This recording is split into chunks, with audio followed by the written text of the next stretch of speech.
Bom, gente, uma boa noite a todos vocês. É com muita honra que eu compareço aqui hoje no aniversário do Dizaat. É com honra e satisfação, porque tem uma pequena coisa que eu preciso contar para vocês antes de iniciar essa palestra. Aproximadamente há 15 anos atrás, eu inclusive tinha aqui um estudo, né, que vocês lembram, hein, os mais antigos, e a minha vida estava extremamente corrida, eu estava muito sobrecarregado. Além da odontologia, eu tinha outras atividades paralelas, e filho fazendo faculdade, uma correria danada, e não me sobrava, não estava me sobrando muito tempo para eu poder me dedicar a essa parte de palestras, de estudo, o que eu gostava, eu sempre fiz isso por prazer, não é? E chegou um dia, eu fui convidado aqui para vir falar aqui no Dizaat, e foi os primeiros dias ali que estava, as primeiras semanas que estava funcionando, e eu estava muito sobrecarregado. E quando eu me dirigi para aqui para o centro, eu vim com uma decisão, que aquela seria a minha última palestra durante muito tempo. Eu ia me dedicar ali à família, ao trabalho, porque não estava dando. E vim com essa decisão, sabe? Muito firme nessa decisão. E quando aqui eu cheguei, eu nem lembro mais o que foi que eu falei, não é? E quando terminou, eu saí, eu estava saindo, e na época, não sei se vocês vão lembrar disso aí, estavam distribuindo uma bala, onde vinha uma mensagem dentro da bala, não é? Foi uma coisa muito interessante. E me deram essa bala, e eu não estava nem com vontade de chupar a bala, mas eu abri a bala, coloquei na boca e vi o papel, né? E li.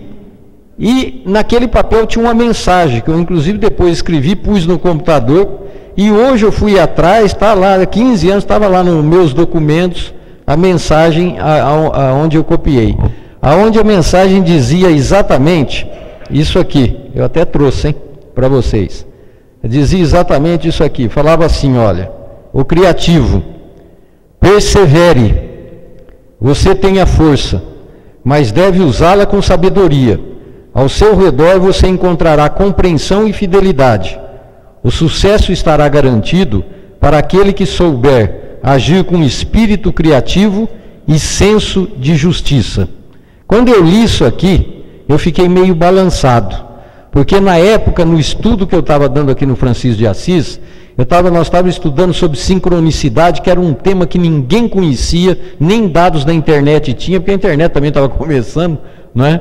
Nem muitos dados tinha, aonde é um estudo de um psicanalista chamado Carl Jung, né, que era um companheiro do Freud, que fez um estudo, aonde ele muito profundo, aonde ele mostra de um modo bem nítido que não existe coincidência, sorte nem azar na vida, né? E sim coincidências significativas, acausais.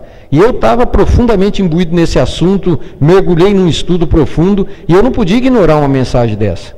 E a hora que eu entrei no carro e liguei o rádio, começou na hora que eu liguei tocar uma música do Raul Seixas, que chamava-se Tente Outra Vez. Aí eu tinha que ser muito burro, né? Mas muito burro para falar uma coisa aqui e não perceber, né? Porque eu sempre costumo dizer que as pessoas falam, não, você me ensinou. Eu falo, não, eu estou te ensinando para ver se com o tempo eu aprendo, né? Então eu tenho que aprender. E aquilo me tocou muito profundamente. E eu resolvi me despender num esforço a mais, né? E falei, não, eu vou me dedicar mais, e a coisa foi indo, foi fluindo. Hoje eu faço palestras para todo lado, aí chega a quase 200 palestras por ano, não é? A vida folgou um pouco, os filhos foram criados, se formaram, trabalham, são independentes também, não é? Então isso eu estou citando para vocês, porque sempre que der um desânimo, coloquem aquela música do Raul Seixas e ouça, tente outra vez, sabe? Tente de novo, porque às vezes dá certo. A gente é que muitas vezes desanima fácil, né? Fácil demais. Então, nessa noite, eu fui convidado para repetir aqui uma palestra que eu fiz exatamente na terça-feira, e E eu, como sempre costumo iniciar todas as palestras, os bate-papos que eu faço, eu costumo pedir a Jesus que Ele possa envolver a cada um de nós na sua bênção, no seu pensamento, e através dessa unidade, dessa sintonia, né, com o Mestre, que com certeza Ele envia para cá os seus pensamentos, que possam esses pensamentos permear cada um de nós, o nosso espírito nessa noite, e promover aquilo que eu costumo dizer, que é sempre o foco principal de toda e qualquer palestra, que é um perfeito entendimento entre nós. Porque se nós não nos entendermos, não justifica falar absolutamente nada aqui em cima, tá? Então, a cada um de vocês, eu desejo esse perfeito entendimento. Quando eu fui fazer essa palestra, eu tinha 2 semanas mais ou menos, e eu não sabia o que eu ia falar, né? O tema que eu ia ali dissertar. E isso dá um desespero que vocês nem imaginam, sabe, quando está chegando o dia. E me caiu na mão uma passagem do Evangelho de Jesus, aonde eu li ali, né, de um modo ali rápido, mas na hora que eu acabei de ler, eu pensei, engraçado, isso aqui nós poderíamos muito fazer uma analogia conosco mesmo, com o nosso dia a dia. Aonde contava que Jesus, naquela época, contava com outras palavras, né? Mas naquela época, Jesus nas suas andanças ali por Jerusalém, pela Palestina, desculpem, pelas suas andanças pela Palestina, Jesus já estava muito famoso na época. E a fama de Jesus se devia basicamente a 2 fatores. O primeiro fator era que Jesus estava famoso devido aos milagres que ele fazia. Que esses milagres, né, se vocês pesquisarem, foram em números muito maiores do que o Evangelho cita, né, e bem mais proeminentes. E esses milagres estavam deixando Jesus famoso. Todo mundo queria ver Jesus ali curar e ressuscitar, essa coisa toda. E um outro fator é que Jesus estava causando um verdadeiro conflito na sociedade judaica daquela época. Porque Jesus estava mexendo com uma coisa que era extremamente perigosa, e é até hoje, que é um negócio chamado tradição, sabe? Jesus estava mexendo com a tradição do povo judeu. Porque na época, os judeus, a igreja, o sinédrio, os sacerdotes judeus, eles pregavam um Deus que eles chamavam de Jeová, que era um Deus extremamente enérgico, vingativo, bravo, né? Um Deus poderoso, mas ao mesmo tempo que não tinha condescendência nenhuma. Então o indivíduo tinha que fazer tudo segundo as regras, as crenças e os paradigmas da época, para que ele tivesse saúde, para que ele fosse bem sucedido financeiramente, que seus negócios fossem bem, né? E os judeus acreditavam piamente nisso, porque essa crença é que fazia com que eles se unissem durante milênios. Eles estavam ali unidos, como é até hoje a religião, a união deles, né? Então o que acontece? Quando Jesus chegou, ele começou a pregar um Deus totalmente diferente. Tanto é que ele nem usava muito a palavra Deus. Qual é a palavra que Jesus usava? Pai. Essa era a palavra. Por quê? Porque através dessa palavra, Jesus tentava passar ali para as pessoas que esse Deus era um Deus com compaixão, condescendente, amigo, que perdoava, e não um Deus severo, rígido, vingativo, não é? E isso mexia com a tradição do povo judeu da época. Então, as pessoas, elas se sentiam reconfortadas quando Jesus começava a falar em Deus como um pai, né? E isso relaxava e fazia com que muitos adeptos, muitos seguidores ali, iam longe com Jesus para poder ouvi-lo e ver também as curas que ele realizava. Então, quando Jesus, em determinada época, ali na Palestina, ele desceu por uma cidade chamada Jericó, não é? E Jesus ali, quando ele saiu de Jerusalém e foi para Jericó, uma verdadeira multidão se aglomerou ali dentro dos portões da cidade. E tinha um indivíduo que também estava curioso para poder ouvir Jesus e conhecê-lo. Esse indivíduo, ele era um cobrador de impostos do governo romano. Como que ele chamava? Zaqueu, tá vendo? O pessoal lê Evangelho, né? Não está com essas palavras lá, mas a história é essa. Então o Zaqueu também estava curioso. E o Zaqueu, quando ele chegou, ele entrou ali dentro de Jericó, ele encontrou uma verdadeira multidão ali esperando por Jesus. E o Zaqueu tinha um problema, né? O Zaqueu, ele era baixinho. E baixinho sofre nessas horas de multidão, né? Ele não enxerga. Mas o Zaqueu era esperto. E ele viu que tinha uma árvore ali do lado, perto dele. Essa árvore era uma figueira grande, um sicômoro, né? E o Zaqueu subiu rapidamente ali naquela árvore, porque ele supunha que Jesus estava lá na frente da multidão. Mas curiosamente Jesus estava passando exatamente embaixo da árvore naquele momento. E Jesus, já que tinha promovido a sua iluminação num grau extremamente alto, Jesus captou as ondas mentais ali de Zaqueu naquele momento, e a hora que ele olhou para cima, ele falou: Zaqueu, desce da árvore, porque hoje eu vou pousar na sua casa. Quando eu li isso aí, sabe, eu fiquei pensando, o que será que Zaqueu não enxergou Jesus? Ele não enxergou Jesus porque era baixinho ou era multidão?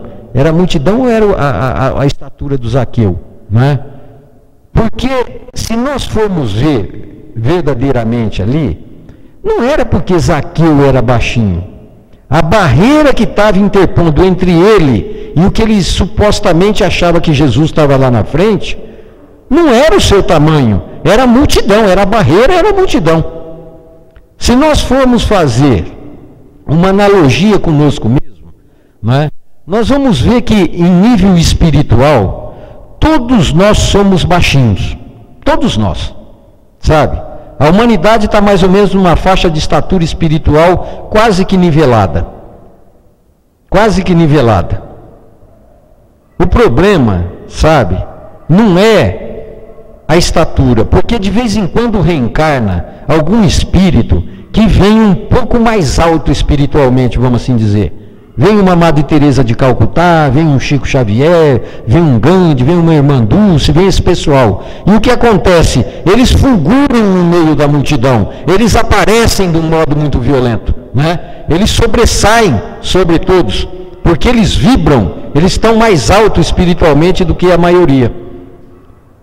Mas, verdadeiramente, nós que ainda estamos nessa estatura, talvez nós tivéssemos que achar uma árvore ali, né, para poder subir, para poder hipoteticamente enxergar alguma coisa além da multidão. Que multidão? A multidão de imperfeições que graça a nossa alma.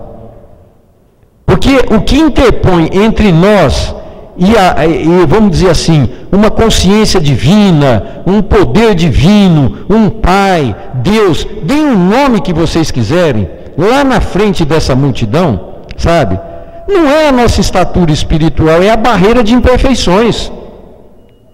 Lá dentro da nossa alma, da alma de cada um, o que nos impede é o egoísmo, é o orgulho, é a arrogância, é a rigidez para com o conceito do semelhante, é a falta de aceitação da diversidade, sabe? É a inveja, é a ansiedade pelo poder, e assim por diante. Essa é a multidão que ao longo dos milênios nós fomos acumulando dentro de nós mesmos. E para sobrepujar isso aí, geralmente nós teríamos que subir em alguma coisa para enxergar. E talvez essa árvore, né, que nós possamos achar dentro de cada um de nós, seria exatamente como foi dito aqui no início, um negócio chamado reforma íntima. Nós temos que reformular o nosso interior. Mas para nós podermos transformar o nosso íntimo, não é tão fácil. Não é tão fácil, sabe? Porque há necessidade de um galho fundamental para nós apoiarmos, para podermos galgar as árvores. E esse galho se chama autoconhecimento. Porque se nós quisermos fazer reforma íntima, é sinônimo do foco principal da nossa doutrina, que qual que é? É fazer com que o indivíduo mude. Esse é o foco do Espiritismo. É fazer com que a pessoa mude o íntimo. Mas para nós mudarmos, nós temos que ter o galho do autoconhecimento. Por quê? Sabem por quê? Isso eu digo em todas as minhas palestras há muito tempo, seja lá qual for o tema. Sabem por quê? Porque normalmente, quando nós tentamos mudar sem autoconhecimento, o que acontece é que a gente muda somente o comportamento. É só o comportamento. Nós não mudamos a essência, que é o sentimento. E se você mudar, ou qualquer um mudar, somente o comportamento, você não está promovendo reforma íntima. Sabem por que eu estou falando isso? Já há muito tempo. Porque se vê muito isso em reunião mediúnica. Em reunião mediúnica, o espírito, ele incorpora o médium, e ele não está bem, ele está mal. E muitas vezes esse espírito foi espírita aqui na Terra. E quando ele incorpora o médium, ele cobra aquilo que ele fez aqui na Terra. Ele fala, por que eu não estou bem? Por que eu estou desse jeito? Por que eu estou sentindo isso? Eu fui espírita, eu fiz tudo que mandaram eu fazer, tudo aquilo que eu li. Eu doutrinei, eu evangelizei, eu construí obras, eu trabalhei no bem. Principalmente essa frase, trabalhei no bem. Sabe? É interessante ver isso. E quando o doutrinador chega e fala assim, ó companheiro, ó meu irmão, como quiserem, né? Eu costumo dizer que espírito tem que ser tratado como com outra pessoa qualquer, porque nada mais é do que uma pessoa desencarnada, não é? Então fala, ó companheiro, você fez tudo isso que você está fazendo, está falando, e está cobrando bem-estar do lado de lá, porque você fez de coração, ou você fez por uma regra? Ou fez porque você leu, ou fez porque o grupo social te cobrou, o grupo religioso te cobrou, o grupo familiar te cobrou. Você fez isso? De que modo? E ele fica bravo, gente. Ele fica bravo de esmurrar a mesa. Mas eu fiz, ele não consegue entender, sabe? Porque se a gente mudar os sentimentos, se a gente fizer as coisas de coração, o comportamento muda automático. É igual parar de fumar porque o médico falou que dá câncer. É uma besteira. O indivíduo para de fumar 1, 2, 3 anos, ele volta. Se vê casos de 10 anos que volta, mas como que volta? Está desintoxicado, não tem mais dependência física, mas tem a psicológica. Então a mudança é o amadurecimento, a mudança é o coração, sabe? Quando nós mudamos no sentimento, a gente muda o comportamento. Isso é automático. Vocês não tenham dúvidas disso aí. Então, quando eu falo em reforma íntima, em sobrepujar essa multidão de imperfeições, é nós irmos devagarzinho, através do galho do autoconhecimento, mudando lentamente. Então vocês vão falar, e como? Por que o autoconhecimento? Porque o autoconhecimento faz com que a gente aprenda a ler o próprio coração, a ler a própria alma. Porque do contrário, todos nós somos analfabetos do sentir. A gente não sabe por que sente, a gente não sabe por que faz, os impulsos que nos comandam muitas vezes, nós não sabemos a origem. Não é assim que funciona? Quantas vezes a gente não vira e fala assim, eu falei, não sei por que eu disse aquilo, que bobagem que eu fui fazer, eu não sei porque eu me comportei daquele modo, eu não sei porque eu me relacionei do outro modo. Quer dizer, a gente não está sabendo fazer a leitura interior, são impulsos que estão nos comandando. E isso, com autoconhecimento, com as informações que nós temos hoje, inclusive em nível doutrinário, nós teríamos que começar a aprender a ler a própria alma, o próprio coração. Nós temos que começar a nos alfabetizar em nível de sentimento. Então, se hoje eu perguntasse assim para vocês, me definam o básico dessa história. O que é sentimento, o que é emoção?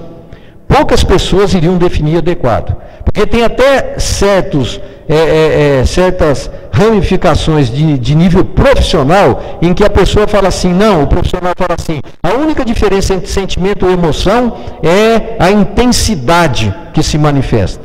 Então hoje, vejam bem, prestem atenção nisso que eu vou falar. Hoje, eu vou dar uma definição para vocês mais espiritualista. E o que eu vou dizer daqui para frente para vocês é para vocês poderem conectar com outras informações, para vocês poderem crescer um pouco, amadurecer um pouco.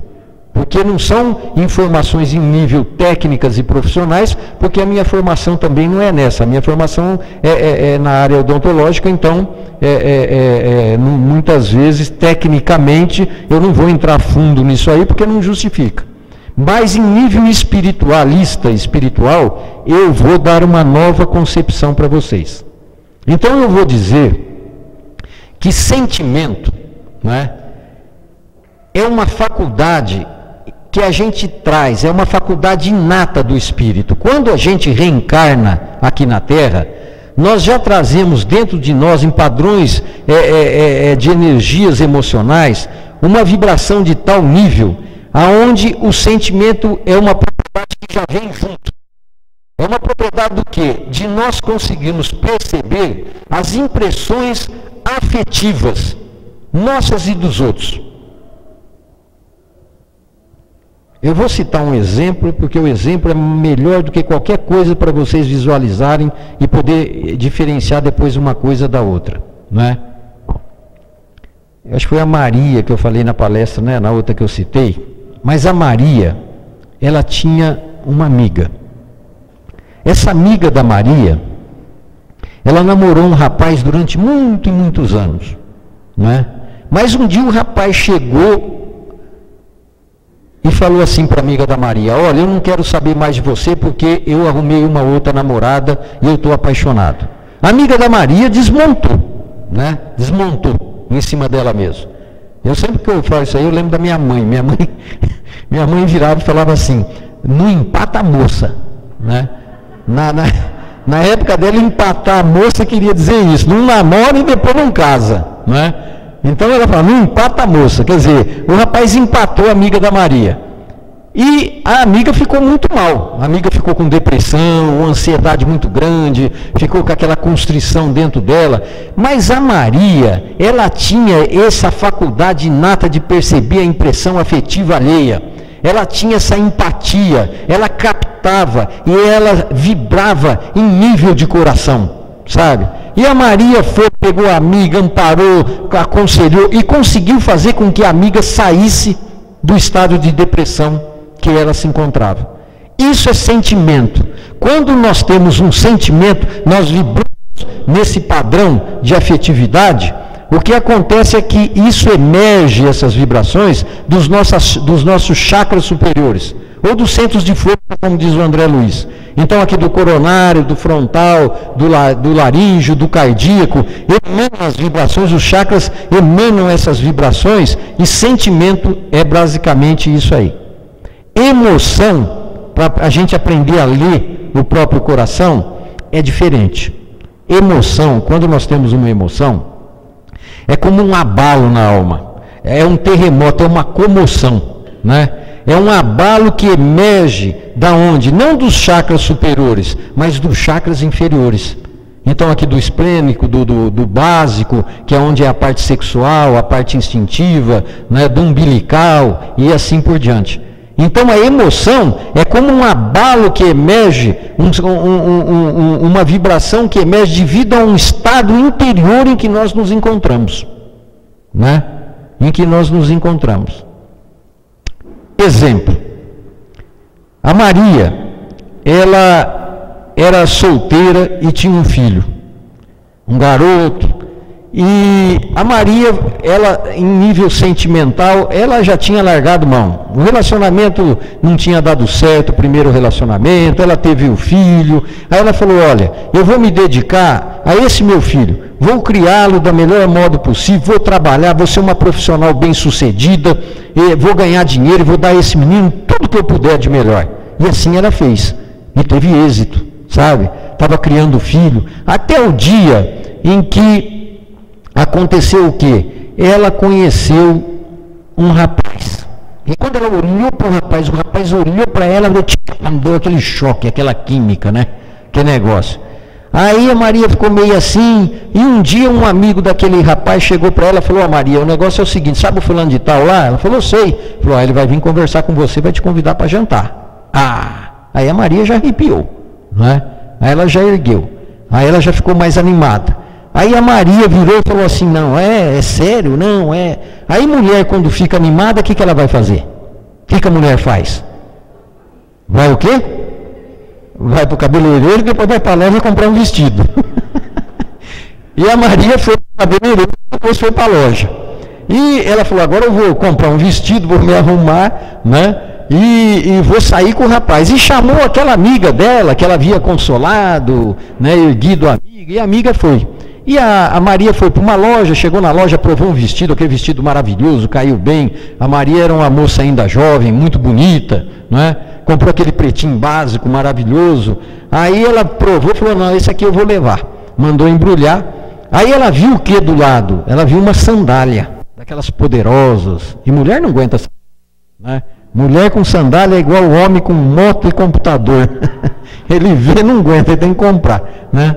Então ela olhou a sandália e falou: não, eu vou levar essa sandália também. Mas exatamente nesse momento o rapaz passou na frente da vitrine na loja. E ela viu o rapaz, ela cutucou a amiga lá, falou: ó ele lá. Aí a amiga olhou e falou: quem? É o rapaz que eu vou sair à noite. A amiga bateu o olho nele e falou assim: mas é aquele deus grego? Falou para ela. Ela falou: é. E a amiga vibrou aonde? Vibrou nos chakras inferiores, na inveja, né? E a amiga nesse momento virou para Maria e falou assim, ó, só que tem um negócio, esse rapaz aí, ó, rapaz não vale nada, não é boa gente, não sei o que, fez a caveira do moço. A Maria desanimou na hora, já era meio traumatizada, aí ela falou assim: larga a mão disso aí, não vou dar sequência nisso. Não foi no jantar, não compareceu, cortou o relacionamento e a coisa morreu aí. Passaram-se mais ou menos 2 meses e a Maria foi dar um passeio no shopping. E quando ela está andando no shopping, o que acontece? Ela olha ao longe e ela vê a amiga com o rapaz aos abraços e beijos. O que a Maria fez? Aonde vibrou o chakra da Maria? Né? Foi sentimento ou emoção? Aquele sentimento que ela teve pela amiga no início se transformou num terremoto que brotou numa raiva danada lá de baixo para cima nela. E a Maria, quando viu aquilo, ficou indignada. Só que a Maria, ela não era uma mulher, uma moça de confrontar. E a Maria, o que ela fez? Na hora que ela sentiu a raiva, falou: não, larga a mão, vou deixar, os dois se merecem, né? E ela engoliu a raiva. E quando você engole uma coisa chamada raiva, ela se transforma em mágoa. Porque a mágoa nada mais é do que a raiva congelada. Sabe? É assim que funciona. E a Maria, mesmo magoada, falou: olha, eu vou seguir a minha vida e deixo o tempo passar. E assim foi, sabe? Então a diferença, gente, entre sentimento e emoção é exatamente essa. Nós temos que começar a diferenciar para nós não nos perdermos numa coisa chamada boa intenção. Lembram da palestra da intenção que eu fiz aqui? Que a gente vem com uma intenção matriz, que a gente faz lá na programação reencarnatória, e chega aqui, a hora que entra no inconsciente ela desvia. Por isso que fala que o inferno está cheio de gente bem intencionada, né? Então às vezes a intenção é uma e o comportamento é outra, a ação é outra. Nós temos que começar a diferenciar esse tipo de coisa e por quê, né? Então, para nós podermos efetuar de um modo adequado essa leitura em termos de compreensão que eu falei para vocês, eu vou fazer um desenho aqui que simbolicamente nós vamos supor que isso aqui seja o nosso psiquismo, ou seja, a nossa alma, o nosso espírito, como vocês quiserem, sabe? Como vocês quiserem chamar. Mas o nosso psiquismo, a nossa alma, ela se divide. Eu tinha dividido em 2 partes, mas eu vou dividir em 3 hoje rapidinho, certo? Ela se divide basicamente em 3 partes. A primeira parte é o que você chama de mente consciente. O que seria a mente consciente? A mente consciente é a mente racional que nós estamos usando agora nesse momento, e a gente usa para raciocinar, para julgar, para poder avaliar essa coisa toda. É a nossa parte racional. Nós temos depois o quê? Uma coisa chamada mente supraconsciente. ou chamem ela de superego, de supereu, de eu superior, como vocês quiserem. Mas essa parte do nosso psiquismo é aquela que vibra num padrão de nível espiritual mais elevado, aonde a gente muitas vezes conecta com essa espiritualidade que vibra um pouco acima de nós, no momento da mediunidade, no momento da prece e assim por diante, né? Quando você clama por Jesus, é essa mente que vai vibrar e estabelecer a sintonia para você poder receber aquilo. Então essa seria a mente supraconsciente. E nós temos por fim o que se chama de mente inconsciente ou subconsciente, vamos chamar de inconsciente, né? De mente inconsciente.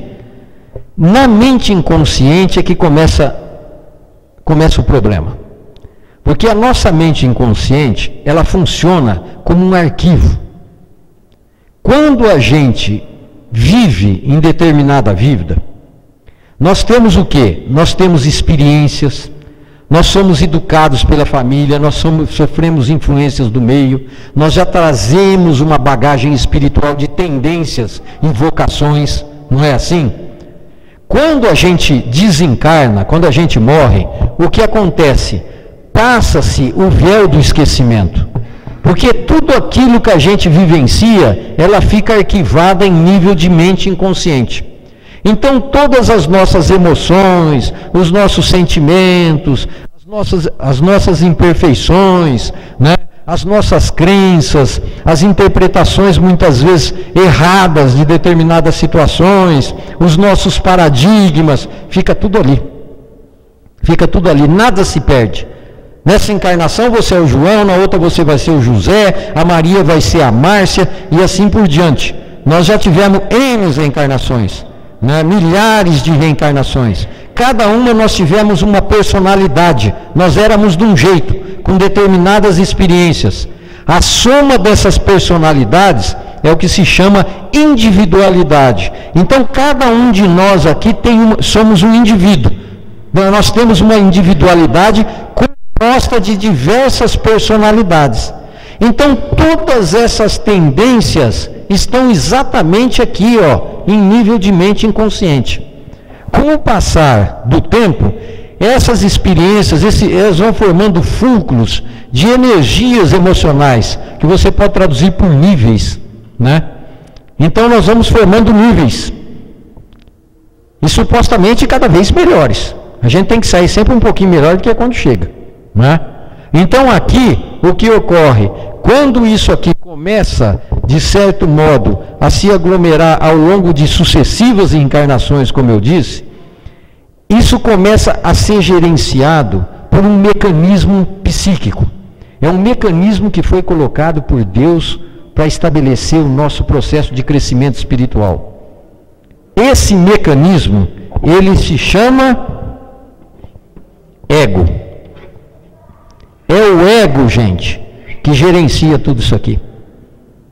Essa multidão, muitas vezes, de imperfeições, de limites, né? Em termos de vaidade, em termos de mania de grandeza, em termos de orgulho, em termos de arrogância, em termos de ansiedade pelo poder, e todo esse negócio é, de algum modo, gerenciado e organizado por esse mecanismo psíquico chamado ego. O que o ego faz? O ego, no gerenciamento disso aí, ele vai sempre nos favorecer. Essa é a função dele. Nos favorecer de que modo? Ele vai procurar realizar os nossos desejos, ele vai estimular as nossas tendências e as nossas imperfeições de reencarnações passadas, as tendências de encarnações passadas. E principalmente uma coisa chamada interesse pessoal. Então o ego trabalha sempre nesse ponto, né? E como é que ele trabalha dentro desses fluxos de energias emocionais, nesse estágio evolutivo que a gente se encontra? Ele vai sempre nos estimular nos nossos desejos. Então o ego começa e ele começa a estimular, começa a vibrar, vibrar. Às vezes você está lá meio na monotonia, meio, sabe, você está meio chateado, a vida está todo dia, você levanta, dorme, trabalha, segunda-feira, terça-feira, aí o ego começa. Você abre o jornal, você vê a fotografia de um carro. Você olha ali e fala, meu carro só tem 2 anos, é um carro bom, automático, com airbag, meu carro tá bom. Você fecha o jornal, pega o carro, sai, tem um outdoor com a fotografia daquele outro carro maravilhoso. Você olha para o outro carro e fala, mas esse é bem melhor. E o ego começa a vibrar. Aí você passa o outdoor, trabalha, chega à noite para descansar, você liga a televisão, aparece uma propaganda maravilhosa do carro. Aí você fala, eu tenho que comprar esse negócio. E o ego começa a te estimular, te estimular, te estimular. Então, é mais ou menos assim, ó.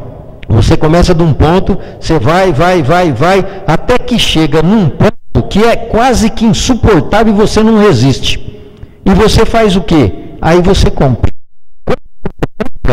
O ego realizou a função dele. Aí ele começa a esmaecer.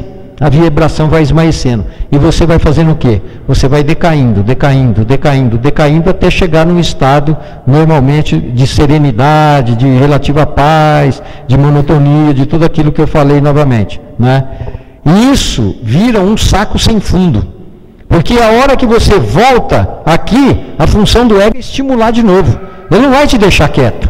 Aí ele começa, mais dinheiro, mais prestígio, mais projeção social, mais carro, mais casa, mais propriedades. E o que acontece? Você vai de novo, vai, chega num ponto, você consegue, volta novamente a esmaecer. E assim vai. É aquele ditado que a sabedoria popular fala, que a ambição é um saco sem fundo. E não tem fundo. Se nós deixarmos dirigir somente pelo ego, entra reencarnação, sai reencarnação, e nós seremos sempre estimulados por essa multidão de imperfeições que habita dentro de nós. A função nossa, em termos de reforma íntima, de mudança, de evolução espiritual, é fazer o quê? É sobrepujar o ego. Aqui na frente, gente, se vocês subirem na árvore do autoconhecimento, vocês vão ver que aqui na frente existe uma fonte divina, existe uma consciência universal, existe uma fonte de energia que te supre de tudo aquilo que você necessita. E essa fonte é inesgotável. É inesgotável. Sabe? Só que o grande problema é que o que acontece o quê? Essa fonte, para você poder enxergá-la e com ela conectar, você que tem que estabelecer a sintonia com essa parte aqui, ó, do teu psiquismo da mente. É com esse eu superior, com essa supraconsciência, com essa parte divina. Chamem de Deus, de Pai, de consciência universal, de fonte eterna, do modo que vocês quiserem. Mas é essa fonte que nós temos que buscar. Porque essa fonte vai fazer o quê? Vai nos dar uma coisa chamada satisfação de tudo aquilo que a gente realiza. Enquanto que o ego, tudo que a gente realiza, é uma fonte que nos traz prazer. E uma coisa é diferente da outra. Prazer é diferente de satisfação. Sabe? É muito diferente. Mas normalmente a gente cede ao quê? Devido às tendências de reencarnações passadas, devido à estatura espiritual que nós nos encontramos, nós cedemos ao prazer. O que é mais gostoso? Vocês chegarem num fim de semana e fazer um churrasco com uma picanha maturada, né? Com uma cervejinha bem gelada, e você ali ouvir uma batucadinha. Depois você come um doce maravilhoso, aí depois você vai fazer sexo, aí depois, quer dizer, o que é mais gostoso? São esses prazeres da carne que a gente cede, ou a satisfação do self, de você pegar uma cesta básica num sábado, ir lá numa favela, ouvir aquele que está doente, dar passe ali no desvalido? Qual que te traz maior satisfação, maior prazer? Qual que te traz maior? É o prazer, sabe? É o prazer de você se deixar levar pelo ego. Então a nossa luta, basicamente é isso. É fazer o que? É como Zaqueu. É enxergar lá além. É fazer a conexão com Jesus. É fazer ou com o Pai, ou com Deus. Mas fazer essa conexão num padrão que vibra mais elevado. Sabe? Porque do contrário, nós ficaríamos milênios aqui marcando passo, entra a reencarnação, sai a reencarnação, nós vamos aqui nos comportando assim. E o que acontece? Chega no ponto em que a própria vida, o próprio mecanismo evolutivo começa a criar problema, porque senão o indivíduo não anda, né? E qual é o problema que ele cria? É exatamente quando isso aqui começa a se saturar, começa a criar o que se chama de tensão torturante. É uma pressão que vem de dentro para fora. E o indivíduo não sabe por que ele está insatisfeito, por que ele está angustiado, por que ele tem depressão. Ele não sabe. Ele não sabe de onde vem aquilo, né? Porque quando você vai e você está muito mal e deve tomar o medicamento, e você toma um antidepressivo, um ansiolítico, seja qualquer coisa, você está atuando não na causa, você está atuando no efeito. Aquele medicamento está mexendo ali no GABA, está mexendo nos neurotransmissores, está mexendo no mecanismo do teu cérebro, mas não da tua mente, porque a mente é espiritual. Então aquilo serve para quê? Para te dar aquela descontrição, para você ter um tempo, para você poder pensar, porque senão o indivíduo desequilibra totalmente emocionalmente, para encontrar o caminho para promover o que se chama de verdadeira mudança. Porque é só a mudança que traz o alívio. Do contrário, não tem jeito. Do contrário, não tem solução. Então, a partir do momento em que a gente tem essa consciência, nós vamos querer começar a atuar em nível de self, a parte mais elevada, em nível de eu superior, para nós podermos encontrar um meio da satisfação, sabe, ser infinitamente maior do que o prazer do ego. Um Chico Xavier já tinha chegado aí. Pergunta se ele queria fazer churrasco, que dava prazer para ele. Ele fazia churrasco agora para matar a fome dele. Mas o prazer era ele sair nas madrugadas úmidas e geladas de Uberaba para poder reconfortar ali aquele que estava doente e estava necessitado. Essa era a satisfação que ele sentia. Porque ele, de certo modo, ele já tinha sobrepujado uma boa parte do seu ego. Então, enquanto nós nos deixarmos levar pelo ego, não tem jeito.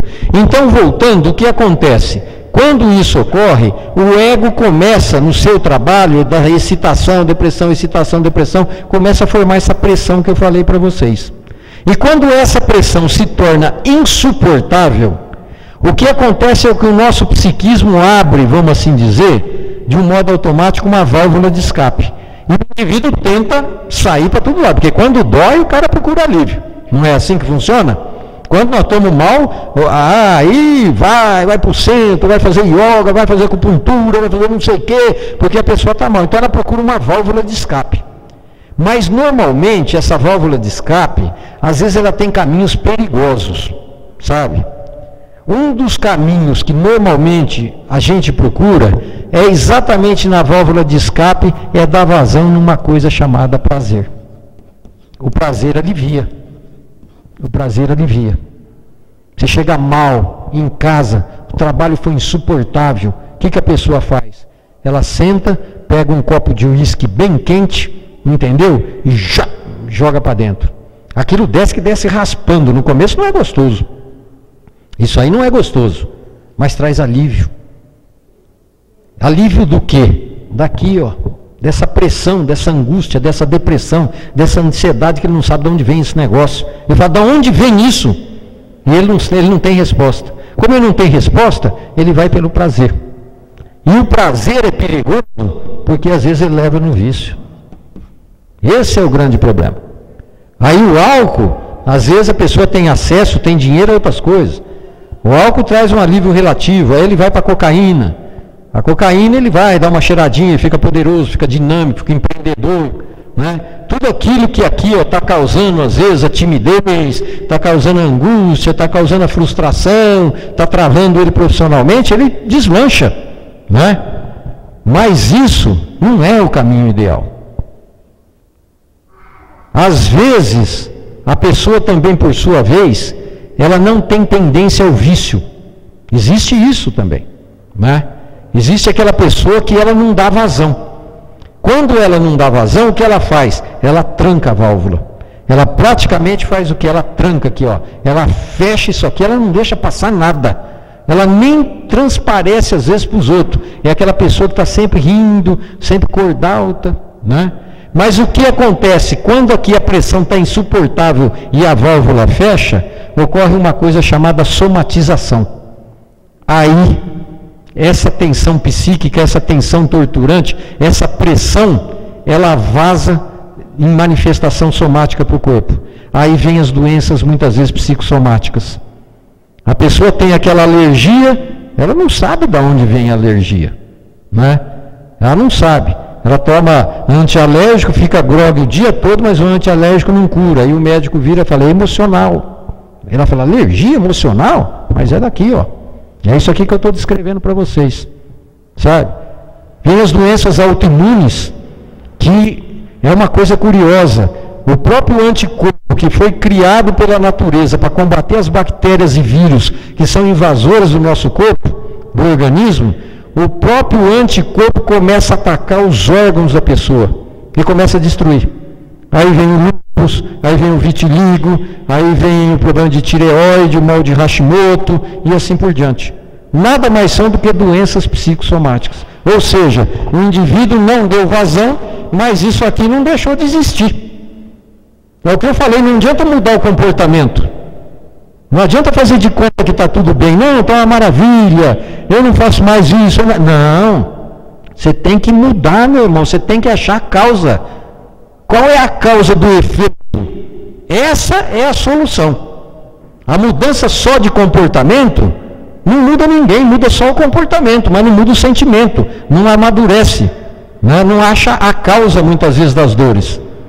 E isso nós temos que aprender a fazer a leitura interior de cada um de nós. E há muitos recursos para isso hoje em dia, né? Então o que ocorre? E assim vai, né? E assim vai, através disso aqui.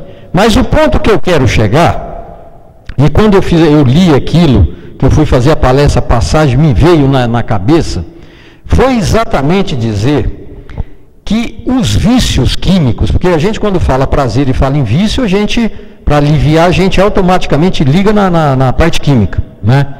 Eu, pessoalmente, isso não tem livro nenhum, vocês não vão achar, mas eu, pessoalmente, eu acho que o viciado quimicamente, ele não consegue reencarnar sucessivas vezes dentro desse padrão de alívio do seu psiquismo interior através do vício. Porque o vício é tão violento que a gente vê descrições na literatura espírita, aonde em grupos de reunião mediúnica, os espíritos vêm colher o ectoplasma, que é um fluido segregado pelo médium, para poder fazer curativo nas feridas do perispírito daquele que foi viciado aqui na Terra, muitas vezes em drogas mais pesadas como crack, cocaína, esse negócio todo. Essas drogas causam verdadeiras lesões no perispírito. Então, quando morre, quando sai do corpo, quando desencarna, é ilusão que acabou o problema está mal começando, está gravando, não é? Então, do lado de lá, eles usam isso. Então, eu acredito que em sucessivas reencarnações, devido os males e as dificuldades de nível genético e congênito, o espírito não vai conseguir muitas vezes reencarnar viciado. Ele vai vir com tanto defeito, com tanto problema, que ele vai procurar outros caminhos ali, talvez ele até resolva a sua solução. Mas tem vícios que são milenares. E a gente vem trazendo esse vício ao longo das encarnações. Sabe? Eu vou citar uns 2, 3.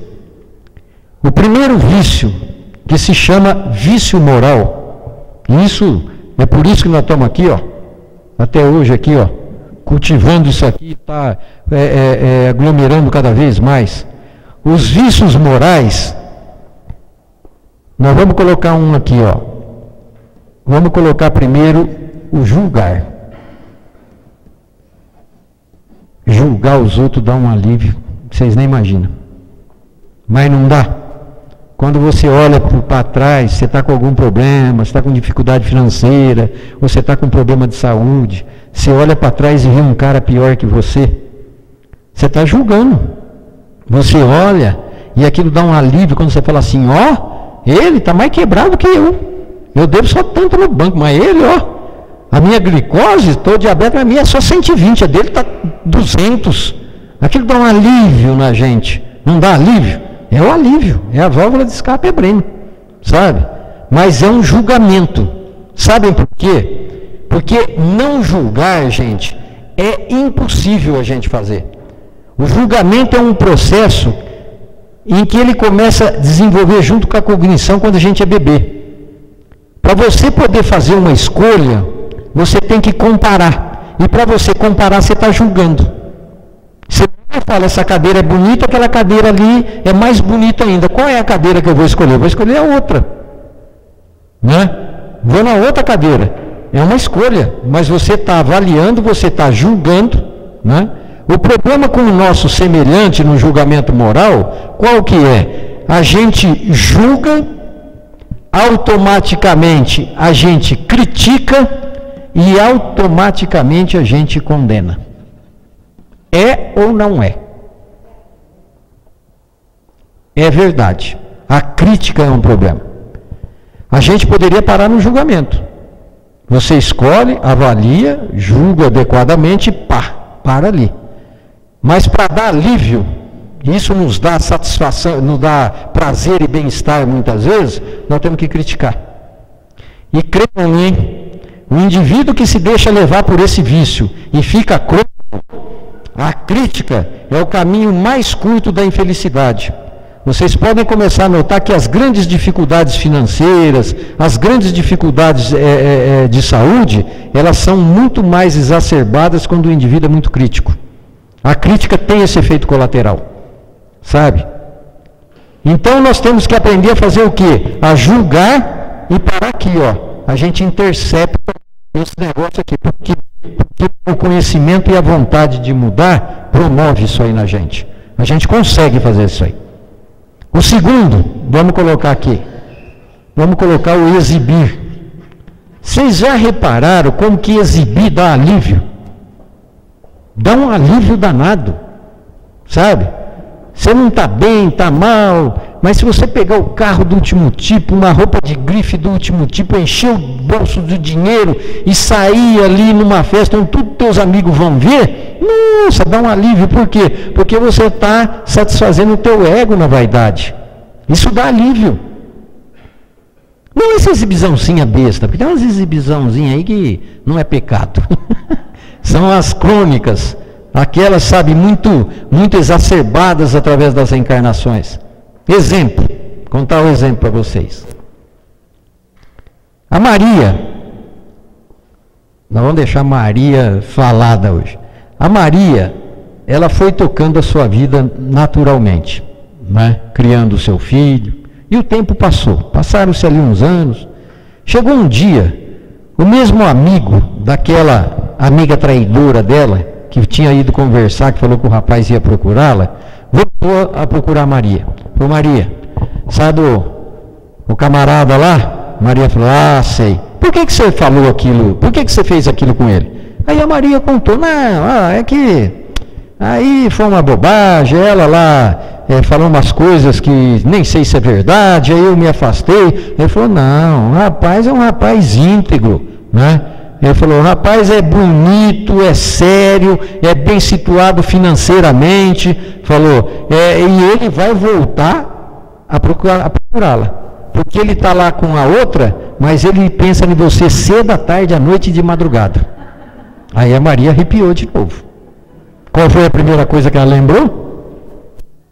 Do vestido. Aí ele falou assim, olha, ele vai vir convidá-la a jantar. Aí a Maria falou, falou, bom, sei lá, não custa conversar. O rapaz ligou, conversou com ela, resumindo, para não alongar, os dois se entenderam. Ele terminou com a amiga traidora, né, e começou a namorar a Maria. E a Maria falou para ele, falou, olha, eu falei, ela me contou uma história de você, que eu sabia que não era verdade e tal. Eu falei, não, então para comemorar nós vamos sair para jantar. Ela falou, então, aí ela contou a história do vestido, falou, ó, até comprei um vestido, um pretinho básico maravilhoso, esse negócio todo, mas não saí, porque, né, o vestido está lá na caixa até hoje. Eu falei, não, então põe o vestido, que nós vamos sair essa noite para jantar. E ela falou, eu até vi uma sandália, mas larguei a sandália tão desanimada que eu fiquei. A Maria falou, não tem problema. E foram jantar. Aí chegou no restaurante, o rapaz chegou com um presente, lógico, para a Maria. Chegou com uma caixa, e a hora que a Maria abriu a caixa, o que tem dentro da caixa? O que tinha? A sandália. Sapato não, sandália. Sapato se ofende a sandália. É a sandália, aquelas bonitonas de salto alto, né? Aí a Maria viu aquilo, nossa, ela se comoveu, né? Aí ela não aguentou. Na mesma hora, ali meio disfarçada, ela tirou ali o sapato dela, colocou a sandália, e naquele momento ela vibrou nos chakras inferiores, né? Aquela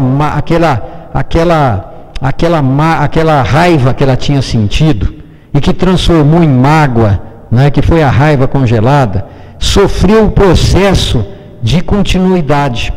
Porque toda a raiva que ela congela, ela se transforma em mágoa, com o tempo passa a ser ressentimento. O ressentimento é a mágoa com vontade de vingança. E deu aquela vontade da Maria se vingar. Aí ela pôs a sandália, meio debaixo da mesa, catou o celular dela, pôs lá na câmera e tirou uma foto da sandália dela. Entendeu? Aí o que ela fez? Ela foi lá e na internet e anunciou onde? No Facebook. Entendeu? Ela sabia que a amiga ia ver. E ali conversando lá com o rapaz, ela escreveu assim no Facebook: lindo!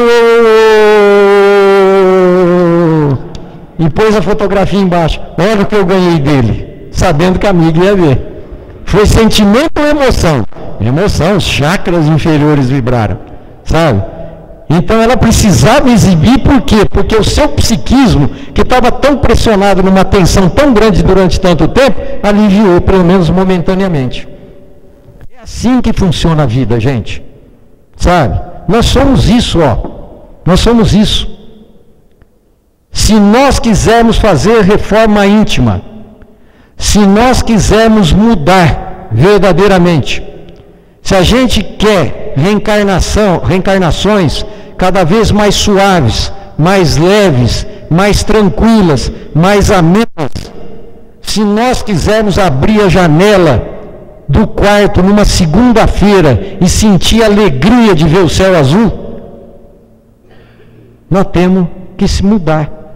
E não sintonizar com o ego, mas começar a sentir essa satisfação. É assim que funciona. Nós temos que sobrepujar essa multidão de imperfeições. O dia que nós decidirmos a fazer isso, a vida muda. Rapidamente, para encerrar, vocês teriam que me perguntar agora, como eu faço isso? Porque não adianta eu falar tudo isso aí e não mostrar caminhos. Como eu faço isso? Tem um jeito.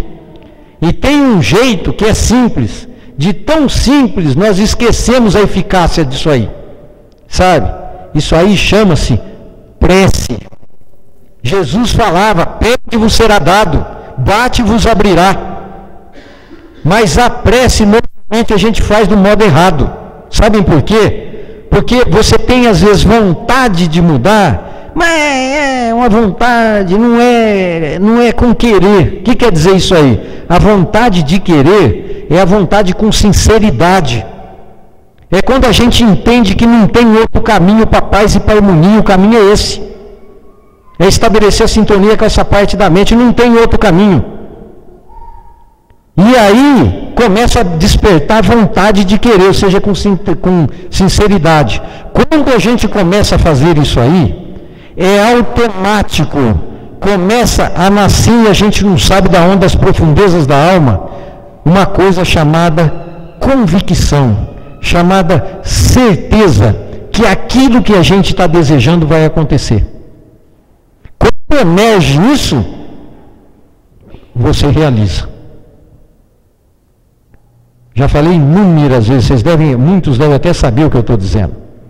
O que quer dizer, em outras palavras, a vontade de querer e a certeza que essa vontade vai se realizar? Como? Fé. Está lá no Evangelho segundo o Espiritismo. Num capítulo onde um espírito se intitulou de espírito protetor. Onde ele fala que essa energia pode atuar de dois modos. Na fé humana e na fé divina. Na fé humana é nas nossas necessidades materiais, nos nossos empreendimentos materiais. E a fé divina é nisso aqui, ó. É quando você tem a consciência que você quer começar a sentir a satisfação do self e não o prazer do ego. Isso é fé. E essa fé você só faz brotar dentro de você, porque está lá no Evangelho também, falando que ela é uma semente, ela não vem de graça. Você tem que fazer germinar, e é através do pedir. Peçam, sabe? Só que a gente pede errado na prece. A gente faz a prece e mostra a Deus o que quer e o caminho para ele fazer. Não é assim normalmente? Pai, me faça eu ganhar na Mega Sena, me cure de tal modo, me arrume não sei o quê. Você não tem que mostrar nada. Você tem que pedir. E logo que você fizer esse pedido, que tem que ser rápido, sintético, conciso, preciso, você fecha os olhos, esvazia a tua mente. Isso chama meditação. Não pense em nada durante 4, 5 segundos. Aí você vai falar, não, mas eu não consigo. Consegue. 2, 3 semanas, alguns segundos, você já esvazia a mente. E vai chegar a hora que a coisa emerge. Só um exemplo para terminar. Eu tenho uma paciente que é minha paciente desde que eu formei. 38 anos atrás. Foi uma das primeiras. Hoje ela é uma senhora. Né? Ela era bem moça. E essa paciente um dia, uns anos atrás, ela chegou no meu consultório e ela estava com um problema lá, um problema gengival, esse negócio todo, e eu precisava prescrever um anti-inflamatório para ela. E eu perguntei se ela estava tomando algum medicamento. E ela falou, estou tomando corticoide. Eu falei, então não precisa. Falei para ela, o corticoide vai fazer o mesmo efeito. Eu falei, mas para que a senhora está tomando corticoide? Ela virou e falou assim, é porque eu estou com artrite reumatoide. Aí que eu já tinha reparado, mas eu fixei nos dedos dela, ela já estava com os dedos grossos, já meio querendo entortar. E a artrite reumatoide é uma doença psicossomática. Daqui, ó, dessas que eu falei para vocês. É uma doença psicossomática, ela é irreversível e leva às vezes a pessoa para a cadeira de rodas. E ela falou assim, eu estou saindo daqui e eu vou no médico. Eu falei, tá bom. E eu fiz lá o tratamento que tinha que fazer e tal, e ela foi embora, sumiu. 2 anos e meio mais ou menos depois, ela voltou. Ela voltou, e a hora que eu abri lá o computador, eu vi lá anotado, eu olhei nos dedos dela, foi automático. E os dedos dela não estavam normais. E eu olhei, aí eu falei, escuta, eu falei para ela, e a artrite reumatoide da senhora? Ela virou e falou assim, nem conto, falou para mim, nem conto para o senhor. Aí eu falei, não, conta que eu gosto. Adoro uma história. Eu falei, não, pode contar. Aí ela falou assim, o negócio é o seguinte, quando eu saí daqui aquele dia, ela me disse, eu fui no 4º médico. E ela foi até no doutor Irineu Sanches, lembram dele? Ele era espírita. Ele estava já velhinho, ele era calmo, sereno, era da Santa Helena. E o doutor Irineu Sanches disse que virou para ela e falou assim, minha filha, de fato, você tem uma doença que não tem cura. Mas não desanime não, falou para ela. Porque a medicina evolui muito rápido e pode aparecer um remédio. Ou se não aparecer, Deus pode te curar, falou para ela. Deus tudo pode. E ela falou assim para mim, eu saí do consultório dele muito revoltada. E ela é muito religiosa. Ela vai 2, 3 vezes por semana na igreja. Ela falou, e todas as vezes que eu ia na igreja, eu ajoelhava, olha o que ela falou para mim. Eu agradecia a família que eu tenho, né, a situação que eu tenho, mas eu perguntava para Deus, por que Deus tinha me dado essa doença, se eu nunca fiz mal para ninguém na vida? E ela de fato é uma pessoa muito boa. Na cabeça dessa pessoa, ela achava que era Deus que tinha dado a doença para ela. E ela queria uma resposta. E todas as vezes ela fez isso aí. Aí ela falou, até o dia Eu não perguntei quanto tempo, 1 ano, 2 anos que ela fez isso. Ela falou, até o dia em que eu ajoelhei, agradeci, fiz as minhas orações, levantei-me, e antes de eu chegar na porta da igreja, me deu, ela até frisou, não é que eu lembrei, ela falou, é diferente, me deu como um relâmpago assim, ó, foi um flash, quer dizer, ela teve um insight, né? Ela falou, eu vi como um flash, um rosto de um namoradinho que eu tinha tido quando eu tinha 13 anos de idade, que ele terminou comigo porque engravidou uma outra menina e precisou casar. Naquela época casava, né? Ela falou, e precisou casar. E eu fiquei muito mal, ela falou, eu chorei meses e meses. E minha mãe virava para mim e falava, larga a mão de ser besta, larga a mão de ser tonta, você vai ter um monte de namorado na vida, você é criança. Ela falou. E eu não sei porquê, eu lembrei aquilo. Ela falou, porque hoje eu sou casada, bem casada, amo meu marido, e ela de fato se dá muito bem, tem uma família hiper harmoniosa, eu conheço bem, né? Depois de tantos anos ali, todos tratam comigo. Então o que acontece? Na cabeça dela tinha sido Deus. Quando ela teve esse insight, ela falou assim para mim, foi como que saísse uma coisa assim de dentro de mim. Foi um alívio que veio depois, né? E eu, sem saber porquê, eu sabia que eu estava curado. Aí, eu fiz uma pergunta para ela. Eu falei assim, quando a senhora sentiu esse alívio, qual foi o sentimento que a senhora sentiu? Eu jogava dinheiro que ela ia falar mágoa. Sabe? Eu apostava alto ali naquele momento. Para minha surpresa, ela virou e falou assim, culpa. Culpa. E de fato as pesquisas mostram que uma das causas da artrite reumatoide é sentimento de culpa. Mas a culpa era inconsciente, estava aqui, ó. Ela nem lembrava mais disso, ela era muito criança. Passaram-se ali quase 50 anos, né, desse evento, quase meio século. Ela nem lembrava mais disso. Só que ela ficou curada. Os dedos foram regredindo, voltaram ao normal. Ela tem 4 diagnósticos e até hoje ninguém acredita que era artrite reumatoide, porque a artrite reumatoide não tem cura.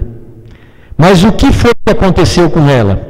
Para encerrar, para vocês poderem entender o que eu estou dizendo. Ela abriu, de um modo automático, uma passagem entre a mente inconsciente e a mente consciente dela. Ela fez de um modo natural, pedindo a Deus pela prece, o que as pessoas gastam milhares de reais fazendo através de regressão de memória por método hipnótico, muitas vezes com terapeutas. Só que ela fez de um modo natural. Quando ela estava madura para isso, o que aconteceu? Abriu-se aqui a comunicação e emergiu a causa. E as pesquisas mostram que na regressão hipnótica, quando você regride e chega no momento do trauma e você lembra, cura. Na hora que ela lembrou a ação, o efeito passou. Ela fez isso com artrite reumatoide. A gente pode fazer isso com o que a gente quiser. O que acontece é que muitas vezes as nossas preces não são atendidas de imediato. Porque nós temos que estar maduros para a coisa acontecer. Vocês estão entendendo? Não é de uma hora para outra. Nós temos imperfeições aqui milenares. O dela foi dessa vida. Mas a causa mais remota a gente não sabe também, né? Os eventos de outras reencarnações aí. Né? Então, o que aconteceu? Nós podemos fazer isso e nós temos essas condições. Mas nós temos que fortalecer a nossa vontade para isso. Nós temos que ter sinceridade nessa vontade de querer. Nós temos que fazer brotar essa confiança e essa convicção. E quando essa fé, como disse Jesus, a energia mais poderosa que existe no mundo, se manifestar, você realiza qualquer coisa. Você pode curar, você pode abandonar o vício, você pode fazer o que você quiser. Você pode ser poderoso financeiramente, você faz o que você quiser. Só que isso tem que ser trabalhado, gente, não em nível de energia de ego. Por isso que o segredo não dá certo. Entendeu? A pessoa lê aquilo, treina, não dá certo. Por quê? Porque ele está gerando energias da fé, que às vezes funciona temporário, mas é energia em nível de ego. E energia em nível de ego é assim, ó. Você pode conseguir, depois decai. Neurolinguística faz isso, se você quiser. Só que é uma besteira, perde tempo. A durabilidade é quando gera a fé na energia do self, do eu superior, de Deus, do Pai, dessa energia que tudo interpenetra, ao qual nós fazemos parte, onde nós não estamos fora. Existe uma centelha dentro de nós e ao mesmo tempo nós interpenetramos um todo. Quando nós vibramos, nós não estamos sozinhos. É assim que funciona, podem crer porque eu sei o que eu estou dizendo. Então, fortaleçam a vontade de querer. Abandonar um vício, como disse aqui no início, às vezes não é fácil. Se você abandonar pelo ego, pela energia do ego, você pode voltar. Mas se você deixar amadurecer e ver a verdadeira necessidade de reencarnações mais suaves, que a vida não é somente promover o alívio aqui, mas sim promover a cura disso aí o negócio começa a deslanchar. Aí a vida vai te mostrando os caminhos certos. Façam a prece, fechem os olhos por alguns segundos, isso chama-se meditação. Se não der insight a hora que você estiver maduro, a sincronicidade que eu falei no início começa a funcionar. Você vai encontrar a pessoa certa, a circunstância ideal, o momento para que tudo se realize naquilo que é a tua vontade de querer, que é a fé. Deu para entender? Não percam de vista essas informações. Ao contrário, cultive-as, pesquisem, estudem, busquem, e vocês vão ver que eu estou falando uma realidade. Mas isso tem que ter determinação e vontade. Se a gente quer sair do buraco, você tem que se ralar para sair do buraco. Porque a espiritualidade não vai te pegar e colocar lá, ela vai te amparar, te intuir, te inspirar, mas o esforço é nosso. Tenho esforço, tenho empenho, tenho dedicação e tenho vontade. E aí a coisa funciona. Então, gente, olha, de coração, mas de coração mesmo, eu desejo que essa vontade Jesus possa fortalecer em cada um de nós, sabe? Que Jesus, através da sua bênção, nos envolva exatamente nessa direção, nessa meta, que Ele possa nos direcionar em direção a essa fonte de criatividade, a essa fonte de luz, a essa fonte de poder que nós chamamos de Deus, que Jesus chamava de Pai, porque Ele é Pai, e Ele nos ampara, Ele nos acolhe, Ele nos sustenta nas nossas intenções quando são verdadeiras.